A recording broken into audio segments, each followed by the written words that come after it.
J'ai toujours été aveugle, et je l'ai accepté. Je suis heureux de n'avoir jamais eu l'occasion de voir, et par la suite, de perdre la vue. Cela aurait été trop déprimant. Au lieu de cela, je n'ai pas à me lamenter sur quelque chose que je n'ai jamais eu. J'ai vécu dans cet appartement d'Annecy pendant très longtemps. En tant qu'écrivain, il est important pour moi d'avoir mon propre espace. On m'a dit que mon style d'écriture était exquis. Comme je ne vois pas, je me concentre sur les autres sens et mon écriture brille en les stimulant. Je ne dis pas une pomme rouge, parce que déjà le rouge n'a pas de sens pour moi. Je dis une pomme chaude, ferme et acide, un peu sucrée, qui tient dans la main, qui sent l'herbe et l'enfance. Je ne vais pas mentir, cet appartement a été agréable pendant un certain temps, mais il est vraiment minuscule. Et je voulais apprendre à jouer au piano.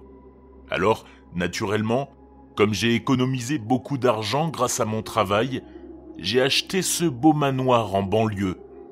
Du moins, c'est comme ça que mes amis et ma famille l'appellent. Je m'en fiche, je ne vois rien de toute façon. J'ai juste besoin de sentir la lumière chaude du soleil dans la cuisine et l'air vivifiant de mon balcon tout en buvant mon café le matin et en écoutant les oiseaux. Et je travaille jour et nuit.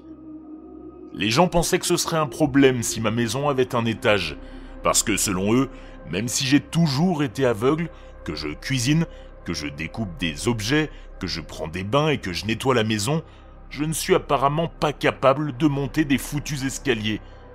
Pas de problème pour moi. J'ai compté les marches de mon escalier. 14. J'ai fini par m'y habituer et j'ai même commencé à monter et descendre les marches plus rapidement, puisque je savais exactement combien de marches il me fallait monter. C'est comme ça quand on est aveugle. Certains mouvements deviennent des réflexes. Comme on vit seul, on apprend à positionner certaines choses et on les retrouve toujours au même endroit. Mais un jour, en descendant les escaliers, j'ai trébuché. Là où je m'attendais à trouver le sol, il y avait une marche supplémentaire.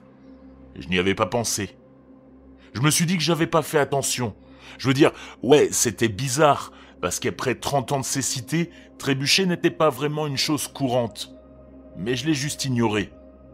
Cependant, lorsque je suis remonté, j'ai trébuché, mais cette fois-ci tout en haut. C'était vraiment inhabituel. C'est sûr, il y avait une marche de plus. J'ai monté les marches et j'ai compté. 15, j'ai recompté.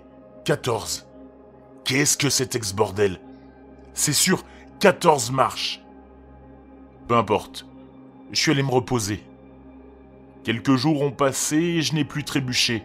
Je me suis dit qu'il s'agissait d'une erreur de mon esprit fatigué. Puis un soir, alors que je descendais chercher un verre d'eau, j'ai de nouveau trébuché. Cette fois, je suis vraiment tombé sur le pied. Il s'agissait pas d'un pas glissé, il y avait au moins 2 marches supplémentaires. J'ai tâtonné et je me suis relevé. Mon pied me faisait très mal, mais ma cheville allait bien. Je ne pouvais pas vraiment me tenir debout, mais il n'y avait pas de dommages sérieux. Je suis monté, prudemment, en comptant. 16. Qu'est-ce que c'est que ce bordel ?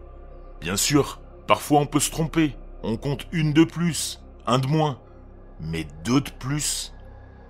La maison était si calme, si silencieuse. Pas d'oiseaux, pas d'insectes, pas de voitures qui passent. Les gens normaux ont peur de l'obscurité. Moi, j'ai peur du silence. J'ai redescendu les escaliers en comptant. Lorsque j'ai atteint le bas de l'escalier, j'ai encore compté jusqu'à 14. Je suis remonté, 18. C'était absolument ridicule. Quelqu'un se moquait-il de moi ? Comment pouvait-on se moquer de moi comme ça ? Je n'ai jamais entendu dire qu'un cambrioleur s'était introduit chez quelqu'un pour ajouter des marches à son escalier. Je suis quand même allé vérifier si j'avais bien fermé la porte à clé. J'ai traversé la cuisine, puis le couloir. Et là, je me suis heurté à quelque chose. Je me suis figé. Mes organes se sont tendus, mes poils se sont hérissés. J'étais tout ouïe. Je n'avais jamais ressenti autant de peur de ma vie. J'ai décidé de continuer et de vérifier la porte. Oui, elle était bien fermée. Je suis remonté et, cette fois, je ne me suis heurté à rien, ni à personne. 18. Putain de merde. Toute la nuit, je n'ai fait que monter et descendre comme un fou. À chaque fois, j'obtenais des résultats différents. De retour à l'étage, j'ai décidé de descendre et de faire un dernier décompte.